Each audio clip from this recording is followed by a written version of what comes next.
What's going on, guys? Welcome to Inside the Horseshoe. My name is Matt, and the Colts have released their 53-man roster, and there definitely are some surprises on here to say the least. So today, I'm going to go through the 53-man roster and give you guys my thoughts. But before I do that, if you're new or if you haven't already, I would greatly appreciate if you would click that subscribe button. Also click the bell icon so you're notified when I upload a video or when I go live. If you like this video, smack that like button. Let me know your thoughts down below. What do you think about the 53-man roster? Are there some surprises to you? Let me know in the comments. And also, if you have a Twitter, make sure you follow me on Twitter at horseshoe_pod. There's a link in the description down below. So with that being said, let's go through the 53-man roster. And let's start off with quarterback. This was the question. Will the Colts keep 3 quarterbacks or will they keep 2? Well, the Colts are keeping 3 quarterbacks. And those quarterbacks are Sam Ehlinger, Nick Foles, and Matt Ryan. Moving on to running back. They kept 3. Some people thought they might keep 4, but they kept 3, and those 3 are Nyheim Hines, Deion Jackson, and Jonathan Taylor. Moving on to wide receiver. They kept 6. Those 6 are Paris Campbell, Ashton Dulin, Alec Pierce, Desmond Patman, Michael Pittman Jr., and Mike Strawn. Moving on to tight end. They kept 3. Those tight ends are Mo Alley-Cox, Kylan Granson, and Jelani Woods. Now moving on to offensive line. They kept 8. Those 8 are Wesley French, Will Fries, Ryan Kelly, Quentin Nelson, Danny Pinter, Matt Pryor, Bernard Ryman, and Braden Smith. Now moving on to the defense. At defensive line, they kept 10. Those 10 are Ben Banigou, DeForest Buckner, Byron Coart, Eric Johnson, Taekwon Lewis, Yannick Ngagwe, Efedi Dio Odingbo, Kwity Paye, Grover Stewart. Moving on to linebackers. They kept 6. Those 6 are JoJo Doman, Zaire Franklin, Shaquille Leonard, Bobby Okereke, EJ Speed, and Grant Stewart. Now, Grant Stewart, they did end up trading for. They traded with Tampa Bay, got Grant Stewart and a 7th-round pick for a 2023 6th-round pick. The 7th-round pick is a 2023 as well. Also, Shaquille Leonard, no longer on the physically unable to perform list. He is officially off of it. He can now practice officially, which is good. Moving on to corners. They kept 6. Those 6 are Tony Brown, Brandon Faison, Dallas Flowers, Stephon Gilmore, Kenny Moore, and Isaiah Rodgers. Then moving on to safety, they kept 5. Those 5 are Julian Blackmon, Nick Cross, Trevor Denbo, Rodney McLeod, and Rodney Thomas II. And now moving on to special teams, kicker, Rodrigo Blankenship, punter, Matt Hawk, and then long snappers, Luke Rhodes.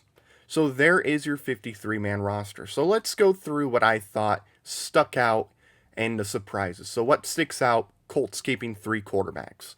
I thought that's what they were going to do. They were going to keep Sam Ehlinger either for trade bait or to keep Sam on the roster to develop him, and then maybe Sam could become a really good backup quarterback or somebody that you could play in actual regular season games as your starting quarterback. So I thought they were going to keep 3 quarterbacks. Normally teams don't do that.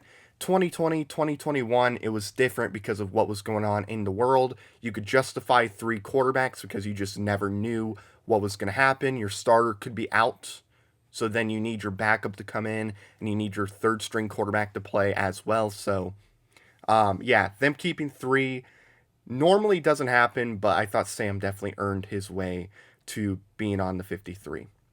Running back, this is where it really surprises me. Philip Lindsay got released. That really surprised me. I thought Philip Lindsay was going to make the roster. I thought he was going to be running back 3. But Deion Jackson beat him out, which really surprises me. But with Deion, Deion Jackson, he has special teams, and also he's been in this system for a year, so that definitely helped him. And I thought he played well in the preseason, so that really surprised me because I thought they were going to do four running backs, and I thought it was going to be Philip Lindsay and Deion making the roster, so that really did surprise me. I know some people were shocked to see Kiki Kuti not make the roster. I'll be honest, I didn't think he was a better receiver than Desmond Patman or Mike Strawn. And then when it came to special teams, because a lot of people said, well, you could keep Kiki on the roster for special team reasons. Yeah, but I thought Dallas Flowers played good enough on special teams to where you could keep Dallas Flowers and release Kiki Kuti. So I'm not surprised with Kiki Kuti. I know a lot of people are, but yeah, that didn't really surprise me. On the offensive line, I will say seeing Dennis Kelly get released really did surprise me. Yes, Dennis Kelly did not participate in any preseason games. I don't even think he was available during training camp because he was hurt. But still, I thought Dennis Kelly would have made the roster because Dennis Kelly is a really good offensive lineman. He would have been a really good backup offensive lineman, like a really good backup right tackle. But they ended up releasing him. That one really did surprise me, though. So moving on to defense, another surprise, Curtis Brooks getting waived. That kind of surprised me. I liked what I saw from him in college, but he didn't do a whole lot in the preseason. He didn't do a whole lot in training camp, it looked like. But I really thought Curtis Brooks was going to find his way on this roster. So, yeah, that really did surprise me. Another surprise, Sterling Weatherford getting waived. That was another surprise, but I think what hurt his chances to make the roster was the Colts trading for Grant Stewart. I think once the Colts traded for him, that meant either JoJo or Sterling was going to get released. I thought JoJo earned his way on the 53, but I thought Sterling Weatherford played good enough to where he earned a spot on the 53. So, as far as surprises go, that's all I have for the 53-man roster. I do think, though, you're going to see some changes later on. I think the Colts, they're going to go after some players that were waived and bring them onto this team. I would not mind them bringing in a fourth tight end personally. I don't know how you guys would feel about it, but I wouldn't be upset if they did that because OJ Howard is available. And I think OJ Howard would be a really good backup tight end on this team. I think that would be a lot of fun to see. So I wouldn't be upset if they did that, but I do think you're going to see some changes happen pretty soon. So that's going to do it, guys. Thank you so much for watching this video. If you're new or if you haven't already, I would greatly appreciate if you would click that subscribe button. Also, click the bell icon so you're notified when I upload a video or when I go live. If you like this video, smack the like button. Let me know your thoughts down below. What do you think about the 53-man roster? What are some surprises to you? Let me know in the comments. And also, if you have a Twitter, make sure you follow me on Twitter at horseshoe_pod. There's a link in the description down below. So thank you very much for watching. I've been Matt, Bleed Blue, and we'll see you next time. Bye-bye. Thank you very much for watching this video. If you like it, make sure you watch one of these other two videos. They're cool. Also, if you're new, please click the subscribe button as well as the bell icon. I greatly appreciate your support.